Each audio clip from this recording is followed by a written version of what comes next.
SBY dan AHY salah besar membiarkan orang ini keluar dari Demokrat. Karena orang ini ibarat permata yang sangat berharga. Dia calon presiden masa depan.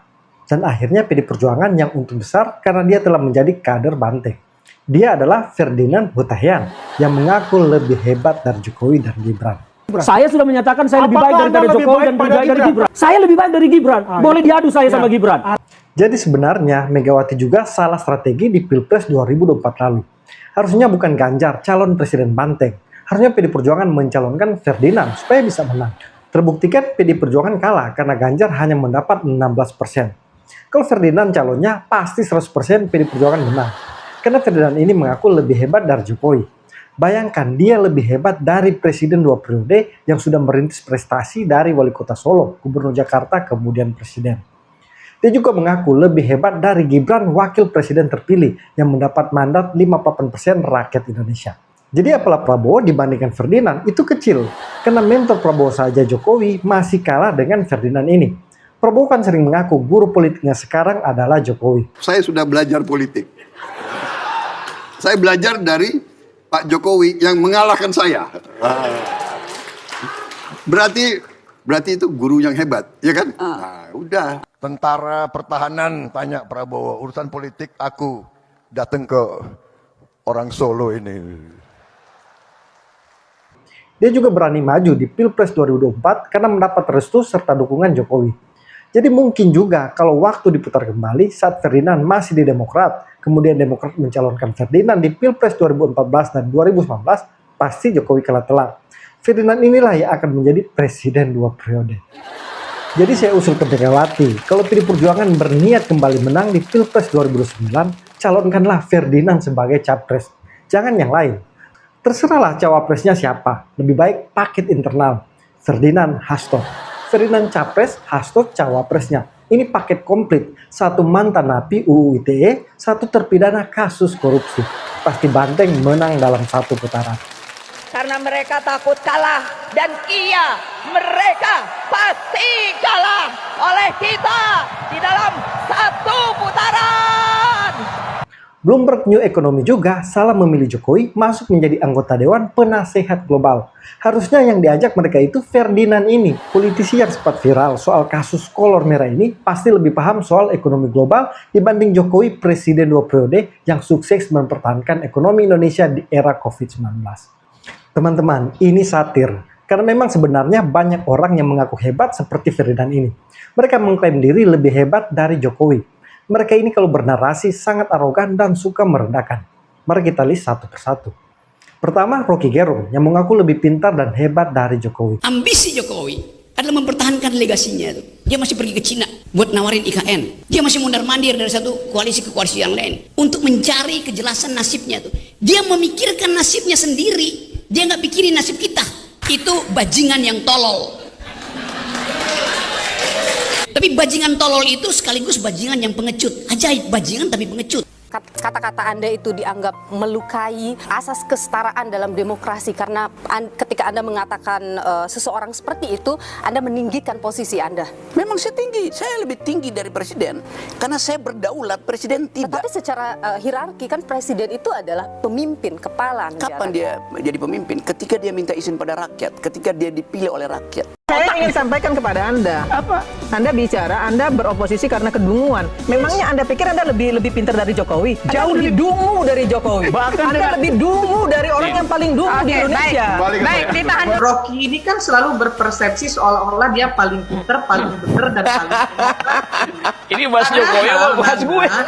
Begini Nana, kita dengarkan. Nana, kalau di zaman Soeharto, orang seperti Rocky ini udah hilang. Orang seperti Ferry itu udah hilang. Udah nggak ada itu. Udah dimarsinahkan orang seperti orang dua ini. Tapi di era Jokowi, Rocky ini mencaci maki Jokowi tenang-tenang. Ya karena bukan era Soeharto. Ferry juga Jokowi santai-santai aja gitu. Itu kenapa? Karena memang demokrasi kita ini sekarang sudah kebablasan. Orang sudah merasa dirinya paling benar, paling pinter, dan paling bersih. cobalah ya berkaca kepada diri sendiri dulu gitu ya. Apa kita ini udah bener gitu loh, Rob. Oke, Sorry ya. silakan Bang Ferry. Jawab sekaligus dua komentar ini ya. Jadi kalau zaman Soeharto katanya Anda sudah hilang, Bang Ferry. Saya mesti jawab dulu kan dia. Saya belum Saya itu, saya yuk belakangan itu ya. Sedikit lagi aja. Silakan Mbak Irma. Mohon maaf, saya mau sampaikan begini. Jangan pernah mengatakan bahwa Jokowi represif. Demo berjilid-jilid ya, berjilid-jilid dan bertubi-tubi. Emang dilarang? Enggak, difasilitasi kok. Tapi kalau orang melakukan ujaran kebencian, memprovokasi seperti Rocky ini, kalau saya presiden udah saya tangkap di Rocky Gerung. Yes, Itu aja Nana. okay. Salam. Selama ini Anda persoalkan adalah kebijakan Jokowi ya. Hampir 10 tahun, menurut Anda, memangnya kebijakan Jokowi tidak ada yang baik? Kalau ada udah saya ucapkan. Jadi tidak ada selama ini? Kalau ada pasti saya puji itu. Coba di Silvi terangkan. Apa yang bisa saya puji? Infrastruktur berantakan. Tapi pertanyaannya, Rocky Gerung ini prestasinya apa? Apa sumbangsinya kepada bangsa ini sampai mengatakan Jokowi tidak punya prestasi apa-apa? Rocky Gerung ini sepertinya bukan siapa-siapa sebelum menghujat Jokowi. Coba lihat di era Soeharto sampai SBY. Nama Rocky Gerung tidak dikenal publik. Rocky Gerung menjadi tenar karena sebenarnya nebeng pada nama besar Jokowi.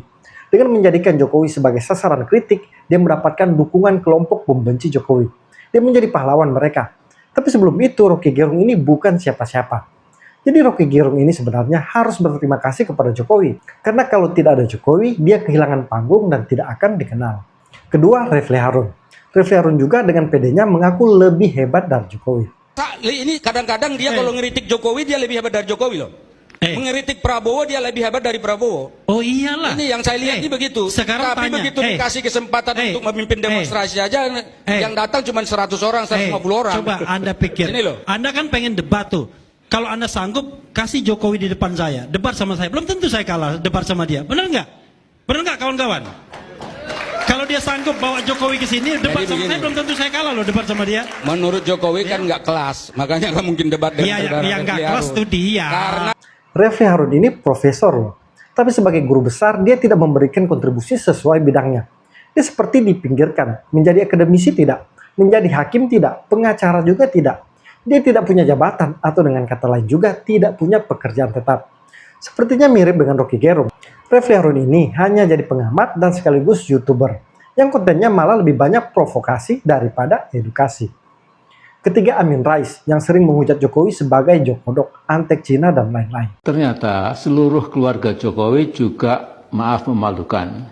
Gibran bodoh dan memalukan. Kaisang sama. Ibunya Iriana juga agak memalukan. Menantunya di Medan Sami Mawon.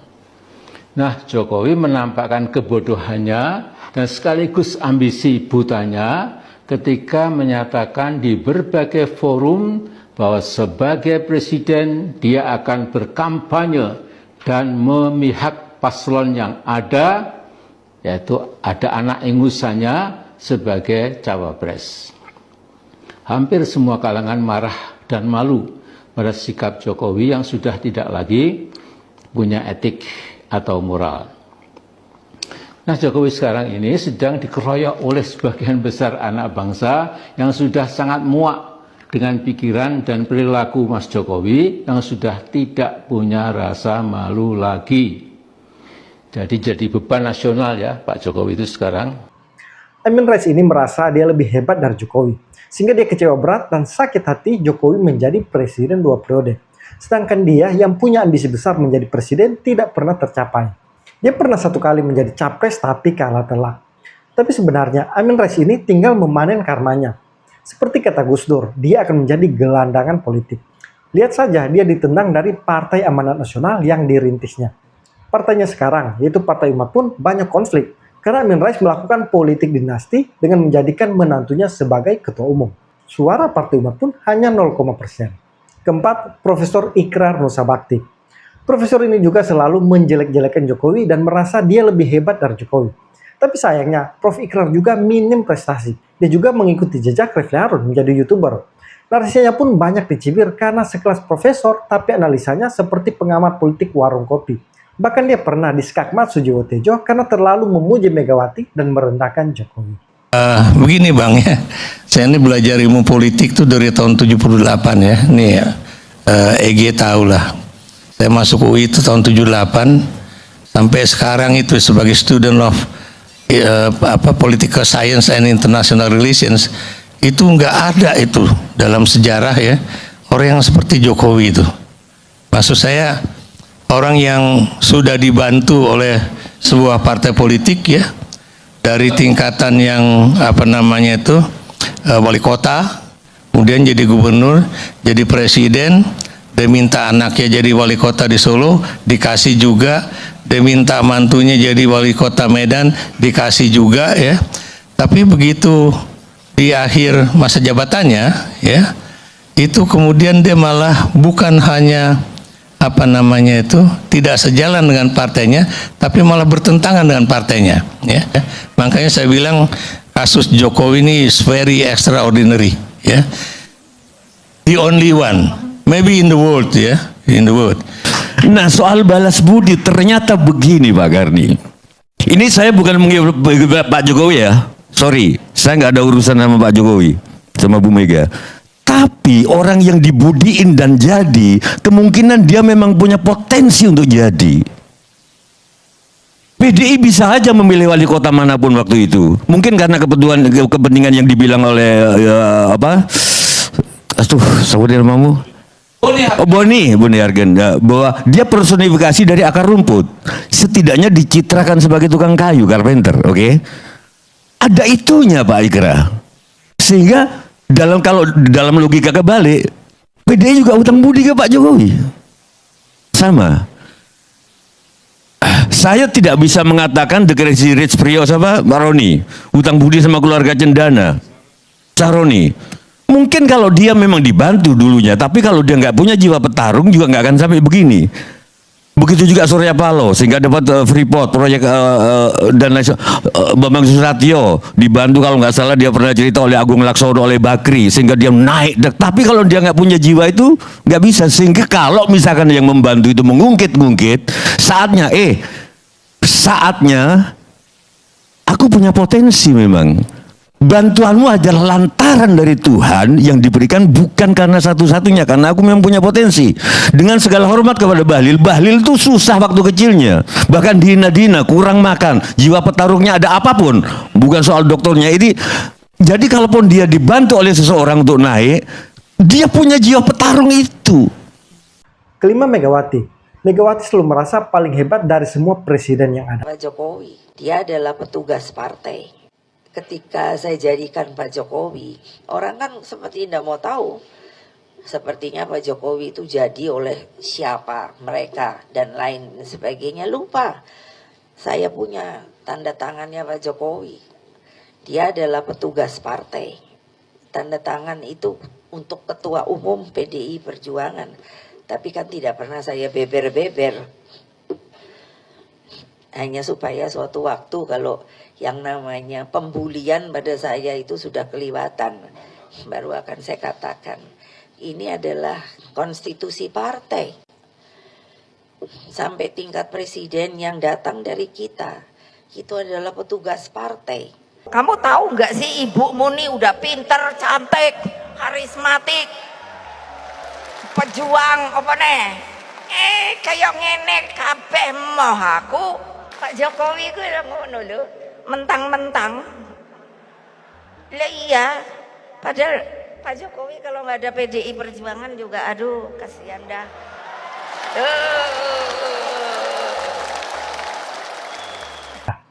Megawati menganggap Jokowi hanya bawahannya atau sebagai petugas partai. Tapi ironinya, Megawati tidak bisa mencapai prestasi Jokowi. Jokowi menjadi presiden 2 periode, sedangkan Megawati 2 kali mencalonkan diri tapi kalah terus. Dia pun menjadi presiden karena diduga melengsarkan Gus Dur. Megawati menjadi presiden kelima tanpa dipilih rakyat langsung, yang menjabat hanya selama 2 tahun. Itu pun dipenuhi kontroversial karena menjual aset negara dan 2 pulau dicaplok asing. Keenam, Ganjar Pranowo. Wah, apakah artinya selama 10 tahun berkuasa tidak ada yang dihasilkan? Atau paling tidak hasilnya dinilai masih jauh dari yang diharapkan? Dan kalau kemudian seperti itu, kenapa harus diberi kepercayaan lagi? 10 tahun saja sudah diakui tidak banyak yang bisa dilakukan. Kenapa rakyat harus percaya lagi, kasih kepercayaan 5 tahun lagi? Sepertinya menunggu aktor yang namanya Ganjar. Maka saya tadi bilang, kalau regulasi sudah, kelembagaan dan sistem sudah, maka tinggal aktor, Mbak. Maka kemudian kalau Anda cerita kepercayaan, aktor ini sangat menentukan. Banyak kepala daerah, bupati, wali kota, atau mungkin menteri, atau presiden, wakil presiden, event itu, dan kemudian ada persoalan, siapa yang mengambil inisiatif untuk menyelesaikan itu?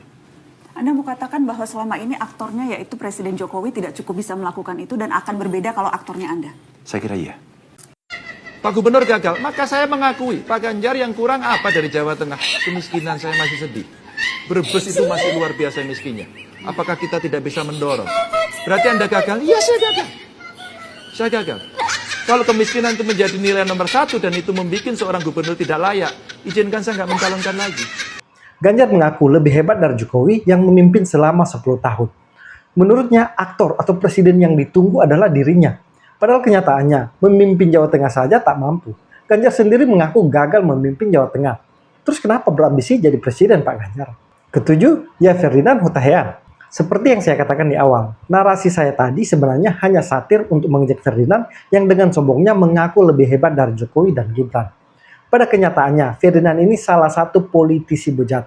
Lihat saja track recordnya soal kasus kolor merah, dugaan selingkuh, dan masuk penjara karena terjerat Undang-Undang ITE. Salah satu politisi minim prestasi ya Ferdinand ini. Ferdinand ini menjadi caleg saja tidak menang sejak 2019.